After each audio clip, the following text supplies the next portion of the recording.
tarde a todos. Eu sou a Rita Guedes, do Esmênia de Jesus, a nossa casa irmã. Tá? Então vamos falar um pouquinho hoje sobre caridade. Tá? Então nós vamos falar um pouquinho sobre caridade material e caridade moral. Johnny, você quer que espera? Tudo bem? Tá. A caridade material e a caridade moral. Alguém pode dizer como hei de fazer caridade se nem mesmo do necessário disponho? De mil maneiras se faz a caridade, podeis fazê-la por pensamentos, por palavras e por ações. Porque nós sempre achamos que a caridade tem que ser financeira, né? Ah, mas eu não tenho nem para mim, como é que eu vou doar para o outro? Só que tem várias maneiras de fazer caridade, né? E qual que é a caridade mais difícil? A financeira ou a moral? A moral, né? Porque a moral tem que passar pelo nosso orgulho, pela nossa vaidade, pelo nosso egoísmo, né? É a mais difícil. E Johnny vai ter que enquadrar lá, né? Ele vai acertar lá pra gente. Ótimo. Aí ele fala, é possível se fazer caridade quando se dispõe de poucos ou mesmo de nenhum bem material? Aí ele fala, praticar a caridade material é dar do que nos sobra até do que nos falta. Praticar a caridade moral consiste em se suportarem umas às outras as criaturas. Essa caridade é difícil. E tem que começar aonde? No nosso lar. Né? A caridade sempre começa no lar. Não adianta nós abandonarmos a nossa casa lá cheia de problemas e fazer caridade no centro. Ou na igreja, ou aonde for. Temos que começar a caridade no nosso lar. Com os nossos entes queridos, né? Respeitando, tendo paciência, cuidando quando estiver enfermo. Não adianta eu largar uma criança enferma, um idoso enfermo, abandonado lá e fazer a caridade lá fora. Eu tenho que saber que a caridade ela começa no meu lar. Eu trabalhava numa casa espírita em São Paulo e o presidente falou para nós, isso há 25 anos atrás. Ele falou para todos nós trabalhadores, eu espero que vocês estejam praticando a caridade principalmente no lar de vocês. Acho maravilhoso que vocês venham aqui, auxiliem os moradores de rua, o pessoal que necessita, mas eu espero que ela esteja começando no lar de cada um de vocês. E realmente, porque tinha pessoas lá na casa que largava a casa daquele jeito, família daquele jeito e vinha fazer a caridade no centro. E a casa estava praticamente sendo destruída, moralmente falando, né? Como se pratica a caridade por pensamento? Orando por todos os sofredores, encarnados e desencarnados, desejando sempre o bem do próximo. Uma prece feita de coração os alivia. Quantos irmãos estão caídos nas calçadas?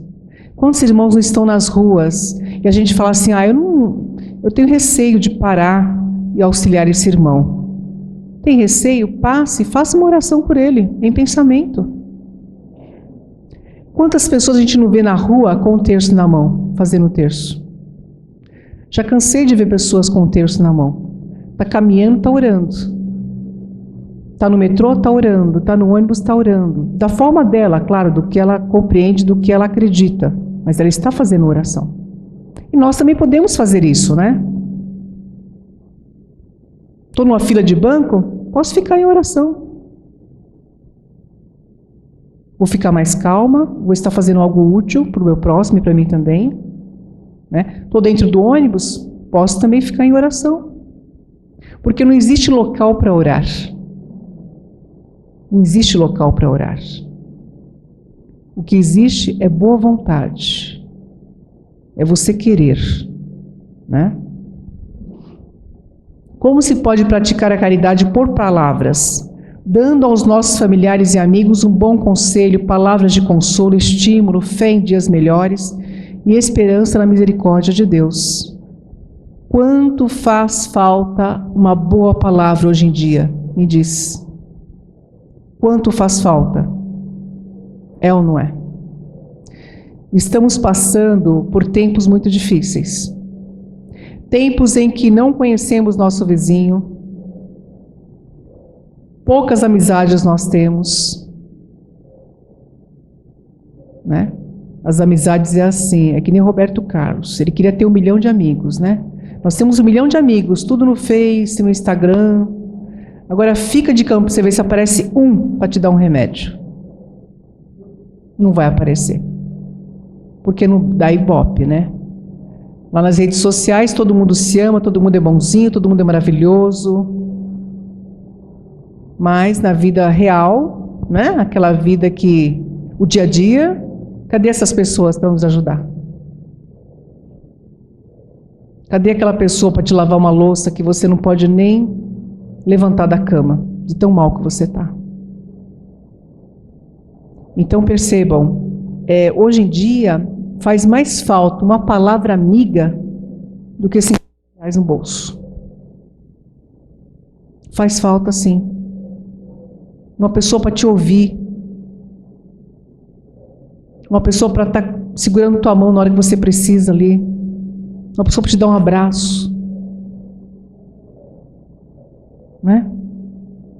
Porque antigamente nós tínhamos, os vizinhos se falavam, se conversavam. As crianças eram criadas todas juntas. Se você tinha um problema, você ia lá com a sua vizinha, que também era sua amiga, né? Comentava com ela. Às vezes as duas achavam até a solução ali naquele momento, né? Mas hoje é difícil. Hoje é muito difícil. Quantas pessoas não são achadas em casa e nos apartamentos já em estado de decomposição? Aqui em Santos isso aí virou moda agora. Por quê? Não teve uma pessoa que deu falta àquela pessoa? Não teve um amigo, um parente, ninguém que ligasse diariamente, aquela pessoa não atendia, não respondia, aconteceu alguma coisa, né? Alguma coisa aconteceu. E como é que acham essas pessoas nesses apartamentos?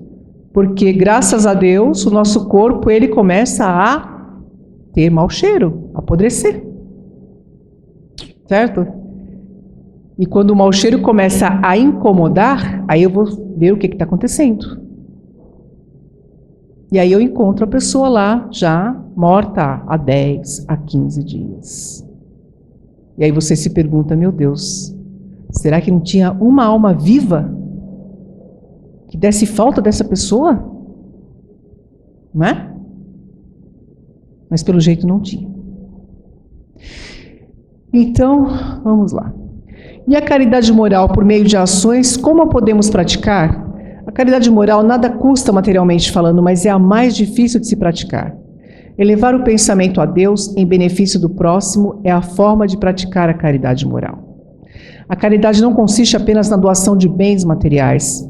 Uma prece por quem sofre, um gesto de consolo, um sorriso de esperança são aspectos morais da caridade que não têm preço. Não tem preço. Então nós precisamos ser mais solidários, mais fraternos, conversar mais com as pessoas, dialogar. Ninguém vive sozinho, ninguém é feliz sozinho. Nós não nascemos para viver sozinhos. Nascemos para viver em comunidades. Vivíamos lá atrás em bandos, não é? Nascemos para viver sozinhos. Então nós temos que sim, procurar praticar essa caridade moral que falta muito, muito hoje em dia. Muito. Temos que fazer uma reflexão sobre isso. Porque quantas pessoas não estão com depressão? Quantas pessoas não estão jogadas numa cama neste momento? Imaginem. Quantas pessoas não estão nos hospitais sem ter um filho de Deus para visitar? Um. E por aí vai, gente, por aí vai. É só a gente procurar que a gente acha. Às vezes a pessoa fica em casa vendo televisão o dia inteiro sem fazer nada de bom, de positivo, nem para ela nem para os outros. Faça caridade. Faça caridade, vá visitar um doente. Vai no asilo conversar um pouquinho com os idosos. Vamos sair um pouco do eu e vamos para o nós. Chico Xavier, certa vez, tinha um mendigo lá, um andarilho, que se machucou, teve um acidente. Acho que caiu de uma ponte, parece. E não tinha ninguém para cuidar desse andarilho. Ninguém quer cuidar do andarilho. Pessoa jogada na rua, ainda mais há 70 anos atrás. Né? Ele poderia cuidar dele à noite, porque ele trabalhava durante o dia, né? Então tinha um período da noite que ele poderia cuidar desta pessoa. Mas e de dia? Quem cuidaria? Ele arrumou um local para colocar essa pessoa e colocou no jornal da cidade que precisaria de 2 pessoas para auxiliar esse irmão durante o dia.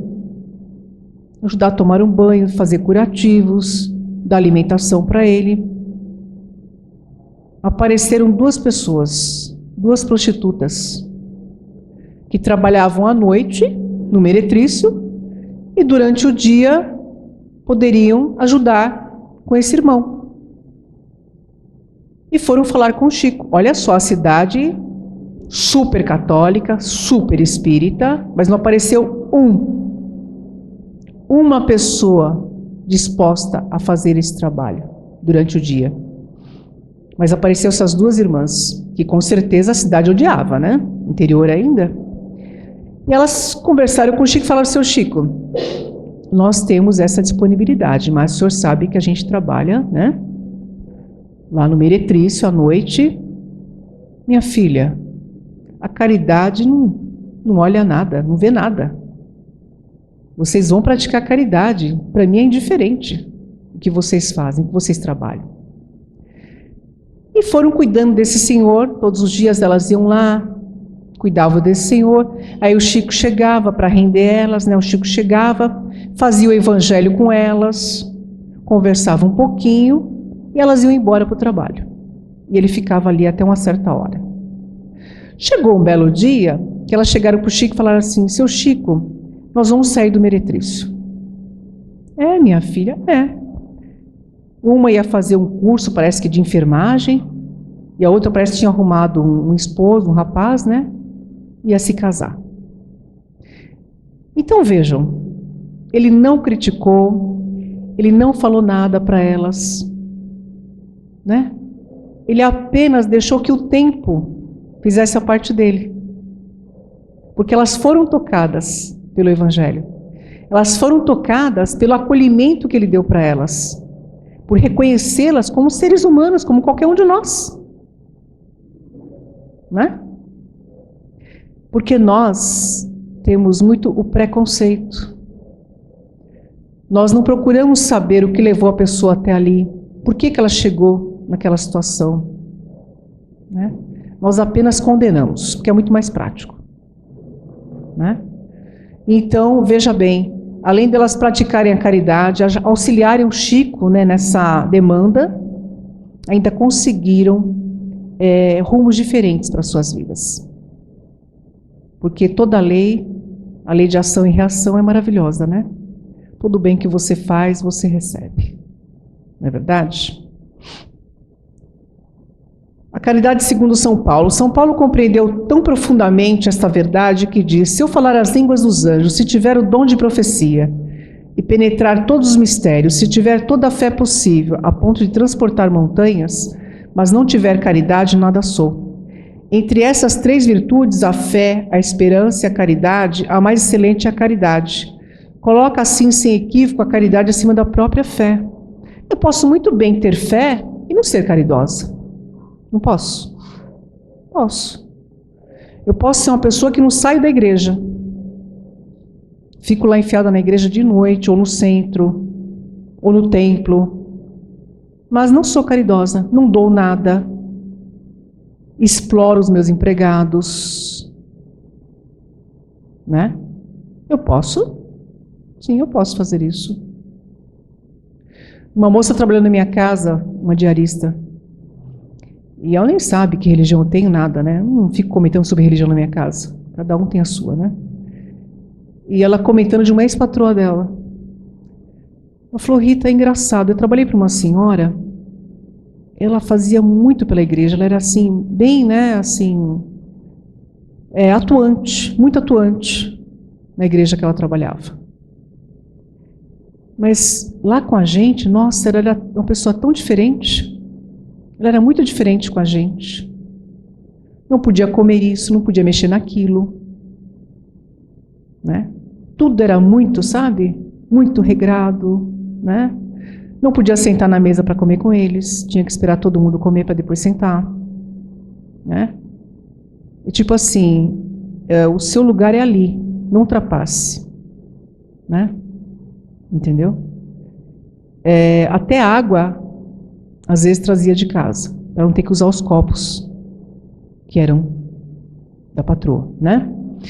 Então, vejam bem, você ser religioso, você ter uma religião, você ter fé, depende de qual tipo de fé que é também, né? Não quer dizer que você é uma pessoa boa. Não quer dizer, né? Porque a pessoa boa, o homem de bem, ele é bom em qualquer situação. Ele é bom na rua, ele é bom em casa, ele é bom com o desconhecido, ele é bom com o conhecido, ele é bom. A essência dele é o bem. A essência dele é o bem. Então não adianta nada, gente, nós fazermos, né, a caridade, sou caridosa, venho, faço isso, faço aquilo, na minha casa eu sou uma tirana. Não adianta nada isso, né? Nós temos que saber que o bem, ele tem que prevalecer em qualquer lugar. E eu tenho que ser quem eu sou em qualquer lugar. Senão, não tem sentido, né? É preciso que o homem estenda ao irmão que lhe causou dor moral vibrações de respeito, de desejo sincero de paz e serenidade para que seus dias sejam abençoadas oportunidades de crescimento interior. Bezerra de Menezes. Estender a mão ao irmão que lhe causou dor moral, fácil, né? É fácil. Aquele sócio que passou a perna em você, aquele esposo que te traiu, foi embora com a outra, aquela esposa que foi embora, fugiu, deixou tudo para trás, né? Aquele patrão que não te pagou até hoje o seu salário, fechou as portas e não avisou nada. Enfim, não é fácil, mas é necessário. É necessário, né? Porque o que ele nos fala? Que nós temos que ter desejo sincero de paz e serenidade para que os nossos dias sejam abençoados a oportunidade de crescimento. Quando você odeia o outro, quando você deseja o mal para o outro, quando você se sente prejudicado e você quer a reparação, seja como for, e geralmente a reparação que nós queremos qual que é? Que o outro, né, fique cada vez pior. Não é isso que é o nosso sentimento, infelizmente, ainda? Isso não vai trazer nenhum benefício para nós. Nenhum benefício. Minha mãe já falava, todo mal que você deseja para o outro, metade é para você. E eu falo mais, não é nem metade, é 100%. Né? Não adianta. Entrega nas mãos de Deus, sempre. Aquilo que eu não posso modificar, eu entrego nas mãos de Deus. Cabe a mim fazer o que eu posso. O que eu não posso não cabe a mim. Não cabe. Então, não vamos sofrer por isso. Vamos tocar a nossa vida em frente e entregar nas mãos de Deus. As coisas acontecerão do jeito que tem que ser. Né? Na caridade eu sempre encontrei mais conforto para mim, mesmo do que o possível conforto que pudesse ter proporcionado a alguém, Chico Xavier. Esse conforto que ele fala, gente, é um conforto moral. Conforto moral, né? Sempre quando ele ajudava o próximo, ele se sentia muito bem com ele mesmo, com a consciência dele, com a missão que ele tinha, que ele trouxe. Né? Chico Xavier, certa vez, Ele sempre visitava aquelas famílias depois, né, que ele fazia sessões, ele ia visitar aquelas famílias bem carentes que moravam embaixo de uma ponte. E um dia ele não tinha nada para levar. Geralmente ele levava pão para essas famílias. Nem pão ele tinha, porque ele ganhava muito pouco e a despesa era muito grande, né? E ele falou: hoje eu não vou fazer essa visita hoje para esses irmãos, não. Aí Bezerra apareceu e falou: você vai sim, você vai, porque eles estão esperando muito mais do que pão. Eles querem uma palavra amiga, eles querem um pouco de atenção, eles querem uma orientação, e você pode muito bem proporcionar isso para eles. Mas eu vou chegar lá de mão abanando, eles estão com fome. Você vai sim. Ele foi muito contra gosto, né? Porque ele ficou assim muito preocupado. Aí chegando lá, ele não foi sozinho, claro, sempre foi com algumas pessoas, que ele sempre saía, né, com pessoas conhecidas, com os amigos, né? Chegando lá, ele falou: olha, hoje eu não trouxe nada para vocês, né, infelizmente. Aí começou aquela confusão. Mas como? Não trouxe nenhum pão para nós hoje? Mas que é isso? Veio para cá fazer o quê, então? Aí ele subiu assim, em cima de um lugar mais alto, e falou: gente, pelo amor de Deus, eu não tenho nada hoje para vocês, né? Mas eu venho trazer uma palavra amiga, eu venho trazer uma palavra de reconforto evangélico, nós tantos necessitamos, tal. Aí uma senhora do meio das pessoas falou assim: gente, pelo amor de Deus, ele sempre traz alguma coisa para nós. Por que hoje nós não podemos ouvi-lo, né? E tratá-lo bem, como ele sempre tratou a todos nós. Aí foi se acalmando, foi se acalmando. Aí nisso vem um caminhão na estrada, um caminhão ali onde eles estavam ali, né, passando. Aí o caminhão falou assim: escuta, vocês conhecem Chico Xavier? Sim, ele está aqui, ó. Não, é que mandaram uma encomenda de São Paulo para ele. Era um caminhão cheio de mantimento, cheio de coisas, né? E aí, o Chico ali já ficou, né? Aí o motorista falou assim: eu fui até a casa dele, mas tinha um senhor de cabelo branco e de barba branca que falou assim: olha, você vai por aquele caminho ali que ele está por lá. Adivinham quem era? Bezerra de Menezes, né? Bezerra de Menezes. E aí foi aquela festa, né? Porque já abriu o caminhão, já foi tirando os mantimentos, já foi, né, doando para as pessoas que necessitavam.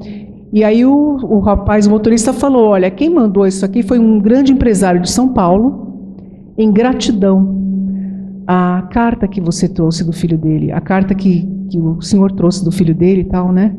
Porque a família tinha vindo um ano antes passar com Chico Xavier, que tinham perdido um filho, e naquele momento veio, né, a comunicação, a família ficou muito agradecida, muito reconfortada com tudo isso, né? E aí ele falou para o Chico na época, ele falou: eu ainda vou te recompensar por isso, né? E aí chegou no momento exato esses mantimentos, né, para poder auxiliar aquelas famílias tão necessitadas que estavam ali. Então, para a gente ver, né, nós não somos desamparados. Nós sempre somos amparados, mas quando estamos trabalhando no bem. Quando estamos trabalhando no bem. Porque o bem é o nosso maior advogado onde nós estivermos. É o bem que nós praticamos, né? Sem Jesus, uma flor tem 1000 espinhos. Com Jesus, um espinho tem 1000 flores. O mundo está repleto de ouro, ouro no solo, ouro no mar, ouro nos cofres, mas o ouro não resolve o problema da miséria. Quando a caridade é muito discutida, o socorro chega tarde. Não falta ouro, não falta riqueza, mas a miséria continua. Por quê? Porque nós discutimos muito a caridade. E tem até uma passagem de Bezerra de Menezes que ele fala isso, né? Que tinham 2 damas da alta sociedade que estavam saindo de um teatro, de uma casa de espetáculo, na Europa, deve ser, né? E tinha uma pessoa jogada na rua, com muito frio. Era inverno, né? Aí uma se condoeu e falou: nossa, olha esse irmão aqui, está congelando. Eu vou tirar o meu casaco e vou cobri-lo. A outra falou, não faça isso, esse casaco caríssimo, casaco de pele, você vai cobrir essa pessoa na rua? Para ele não serve para nada isso daí. Vamos até as nossas casas e de lá nós mandamos, né, trazer um casaco para ele, um cobertor, alguma coisa que aplacasse o frio. Conclusão. Elas chegaram em casa e lembraram do homem? Claro que não, né? Chegaram em casa envolvidas com as questões, né, do lar, esqueceram do pobre que estava ali ao relento. No outro dia mandaram lá levar um cobertor, um agasalho, ele já estava morto. Porque naquele frio, né? Quer dizer, não podemos discutir muito a caridade. Não podemos discutir muito a caridade, nós temos que ser objetivos, temos que ser rápidos, porque quem tem fome tem pressa. Quem está doente tem pressa. Quem está no relento tem pressa. Quem está com frio tem pressa. Então não adianta nós discutirmos a caridade, porque a caridade discutida não serve para ninguém. Não é verdade? Então nós temos que ser mais atuantes, mais objetivos. Johnny, deixa eu ver. Ah, passou. Aqui é um texto de Divaldo, tá? Um livro de Divaldo. Divaldo e o livro também de Valdo Vieira. Você tem observado os quadros do mundo e tem sentido o coração apertado mais de uma vez?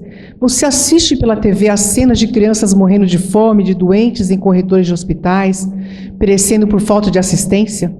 É o caos, pensa você, e espera que o governo tome providências, que as autoridades se movimentem? Entretanto, não se demore na posição de comentarista. Pense no que você pode fazer.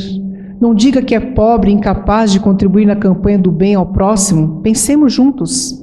Se você renunciar a um refrigerante em cada 5, segundo os seus hábitos, poderá destinar a quantia ao final de um mês a um hospital.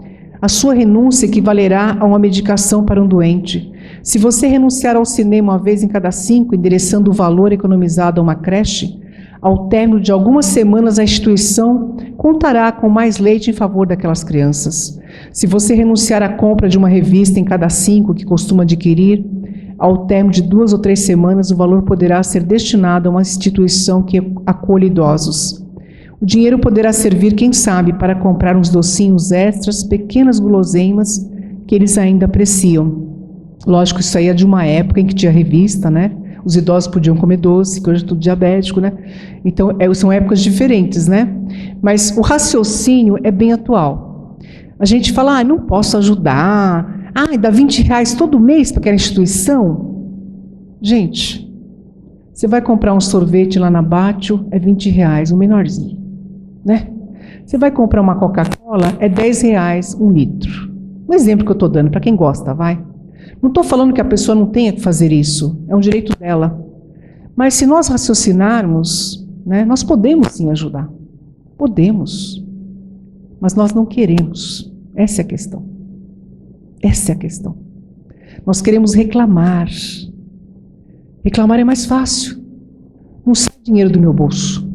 Eu não tenho que me privar daqueles doces maravilhosos que eu gosto, que custam R$15, R$20 um pedacinho. Eu não tenho que me privar disso. Só que o que ele está nos pedindo é o seguinte, é uma vez por mês. Adoro uma cervejinha? Tomo toda semana uma cervejinha no fim de semana? Tenta o valor de uma latinha, o valor de um fardinho de cerveja, tenta economizar aquele valor um por mês, vai ajudar tanto. Porque pensa bem, gente, um pouquinho de cada um é muito.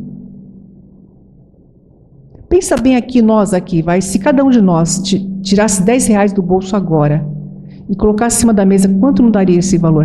R$10, hein? Que dá para comprar uns pãozinhos e malemar 1 litro de leite, né? Teria mais de R$100 aqui na mesa. Para nós, R$10 não é muita coisa, mas os R$100 aqui na mesa ajudaria muito a casa. Um exemplo que eu estou dando, gente, tá? Entendeu? Então a gente tem que usar esse raciocínio. Se você economizar as peças de vestuário guardando a importância equivalente a uma delas em cada 5, Ao final de um ano, você disporá dos recursos suficientes para vestir alguém que a nudez ameaça. Se você deixar de ir ao restaurante uma vez em cada 5 que costuma ir, ao final de algumas semanas poderá encaminhar o valor economizado a um albergue, para alimentar quem se encontra distante do próprio lar. Se você economizar o equivalente à aquisição de um novo calçado a cada 5, poderá endereçar o valor para uma instituição que lute com dificuldades para pagar a conta de energia elétrica, da água ou do supermercado. Não espere, portanto, pelas decisões do governo ou que pessoas mais abonadas do que você realizem aquilo que você pode realizar. Será uma gota no oceano, dirá você, mas não esqueça que o oceano é feito de gotas de água e que o rio começa com um filete na fenda da montanha. Não espere pela bondade dos outros, lembre-se daquela que você mesmo pode fazer. Se as casas espíritas esperassem pelo governo, não fariam nada. Né? Nós temos lá o Ismênia com 350 crianças na creche. Às vezes varia 320, 330, 350. Período integral. Tem subsídio da prefeitura? Tem, mas não cobre, nunca vai cobrir. A gente sabe disso. Tem os irmãos em situação de rua? Tem. São 150 irmãos todos os dias almoçando na casa, domingo a domingo. Não fecha a casa. O governo ajuda ali? Não. É a população que deixa um quilo de feijão, 1 quilo de arroz, 1 quilo de salsicha. Porque aquilo que eu falo, um pouquinho de cada um, nossa, ajuda bastante. Nós vamos tocando a nossa obra. Porque cada um arregaça as mangas e faz o que pode. Né? É possível que você diga que tem direito ao supérfluo, porque luta e trabalha para isso. E tem razão, mas pense naqueles a quem falta o necessário. Você pode afirmar que está contribuindo com a indústria do refrigerante, a mídia escrita, as empresas da moda e os restaurantes. Porque todos são fonte de trabalho para muitas pessoas. É verdade, mas o que você economizar, destinado a outrem, continuará movimentando a indústria e o comércio. Estará diminuindo as dores, mitigando a fome, protegendo corpos, enriquecendo um pouco a mesa de alguém que já abandonou os sonhos há muito tempo. Não contestamos seu direito de decidir a forma de empregar os seus recursos amoedados. A vontade é atributo do Espírito, é dádiva de Deus para que decidamos por nós quanto à direção do próprio destino. O nosso lembrete é somente uma sugestão para aqueles que acreditam na força da caridade. E essa caridade só terá realmente valor se houver algum laço entre a caridade e você. Não faça por obrigação, faça por amor. Não faça caridade achando que você vai para o céu. Não, não faça isso. Faça por amor. Faça porque você tem prazer em auxiliar, porque você quer auxiliar. Isso é importante. É melhor dar um pão com amor do que dar uma cesta básica com ódio, com revolta. Muito melhor. Né? Tem pessoas que fazem isso. Pessoas chegam e falam assim, vai, eu vou dar uma cesta básica porque eu estou cansado de ficar pedindo para mim. Né? Entendeu? Não, não faça isso. Faça por amor. Nós nunca sabemos o dia de amanhã. Nunca. Hoje você está aqui, amanhã você pode estar necessitado. Né? Nós nunca sabemos. Hoje você está bem, você está com saúde, você está trabalhando, você tem o que comer, tem onde morar, tem o que vestir. Amanhã você pode estar no asilo, pode estar no hospital, ou em qualquer outro lugar, sem auxílio nenhum. E mãos caridosas vão te auxiliar. E mãos caridosas vão te sustentar, vão te ajudar, vão te acolher. Com certeza. Porque o melhor que nós podemos fazer aqui na Terra é o melhor que nós podemos fazer pelo nosso próximo. Não é verdade? Pense bem, quando Bezerra de Menezes foi para o plano espiritual, tinha uma multidão esperando ele lá, grata, gritando o nome dele. Já imaginaram essa imagem? Ele se virar assim, ele ouvir aquelas pessoas gritando, agradecendo ele, gritando, Bezerra, Bezerra. Ele olhar assim, e ver aquela multidão infindável de espíritos ali agradecendo pelo que ele fez por eles. Não é uma bênção isso? Você saber que você fez a sua parte. E ele que não tinha nada, hein? Mal tinha que comer em casa. Nós sabemos disso, né? Quem leu Bezerra de Menezes sabe disso. Tinha dias que não tinha 1 grão de feijão para cozinhar na casa dele. Mas mesmo assim ele auxiliava o próximo. Então eu penso assim, que sejamos luz por onde passarmos, né? Que sejamos esperança por onde passarmos. Que sejamos o Evangelho vivo e não só falado. Porque falar de Jesus é fácil. Falar do Evangelho é fácil. Tem muita gente que faz isso. Agora, praticar o que Jesus praticou é que é difícil. E praticar o que Ele nos pede é mais difícil ainda. Então, que possamos praticar a caridade, seja onde for, para quem for e como for. Que assim seja. Obrigada.